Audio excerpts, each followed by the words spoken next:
जीवन क्या है? जीवन मानव निर्मित एक पेड़ के समान है जिसमें विचारों की शाखाएं हैं।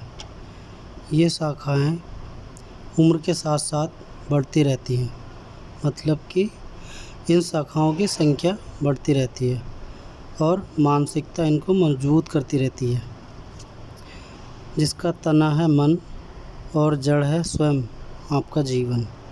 जब तक आप जीवित हैं तभी तक यह पेड़ है। इन शाखाओं अर्थात विचारों के ज़्यादा होने से ही उलझनें बढ़ जाती हैं और इस पेड़ का पोषण है उम्मीद। हर विचार आपको कारगर लगता है, इनको आप रोक नहीं सकते। इस पेड़ पर आपका कोई नियंत्रण नहीं है, लेकिन आप इसको हैंडल कर सकते हैं। सफलता, बेचैनी, खुशी, धन, पद, स्वतंत्रता, उम्मीद, प्रेम, किस लिए सब? मन की शांति के लिए। हमने किसको जीवन समझा? पूरा संसार किस कारण से चल रहा है? मन के कारण से। मन का परिस्थिति के साथ योग, अनजाने, अनचाहे। हम नहीं जानते ये सब कैसे होता है हमारे साथ, क्योंकि हम अवेयर नहीं रहते। किसी दूसरे के घर में मृत्यु हो तो क्या हम वैसा फील कर पाते हैं जैसा उसकी फैमिली वालों को हुआ? जीवन के कुछ फैक्टर हैं: धन, उम्र, समाज, परिवार, मानसिकता अर्थात सीखा हुआ। ये जीवन को चलाते हैं।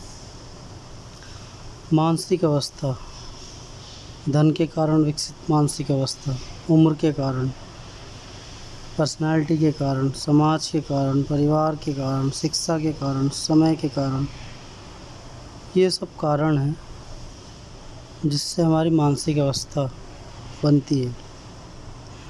मैं समझता हूँ इसी प्रकार के कई और फैक्टर हैं जीवन में जो हमें क्लियर नहीं है, जिसकी वजह से जीवन में इतनी ज़्यादा उलझन बढ़ती जा रही है। और हाँ, ये बढ़ती ही जाएगी अगर उलझन को समझा नहीं। हमारी मानसिक अवस्था कैसे बनती है, उन कारणों में से एक कारण का मैं थोड़ा सा जिक्र यहाँ करूँगा। धन के कारण मानसिक अवस्था। हम सभी जानते हैं इंसान के जन्म लेने से इंसान के मरने तक धन की आवश्यकता होती है। हमें बचपन से ही सिखा दिया जाता है कि सब कुछ धन से ही है। अच्छा खाना, अच्छा पहनना, दुनिया के सैर सब पैसे से होता है।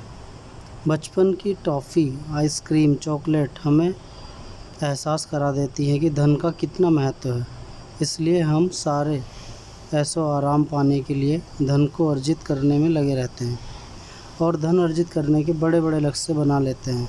कुछ लोगों की ज़िंदगी का अधिकतर उम्र का समय इसी को इकट्ठा करने में खर्च हो जाता है।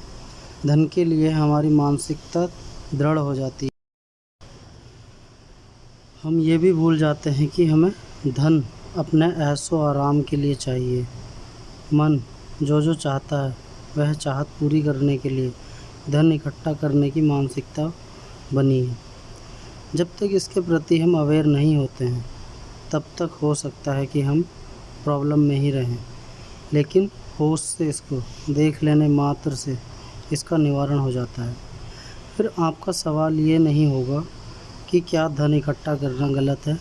आपके सारे सवालों के जवाब आपको स्वयं मिल जाएंगे, होश से देखने पर, उस अदृश्य दृष्टि से देखने पर।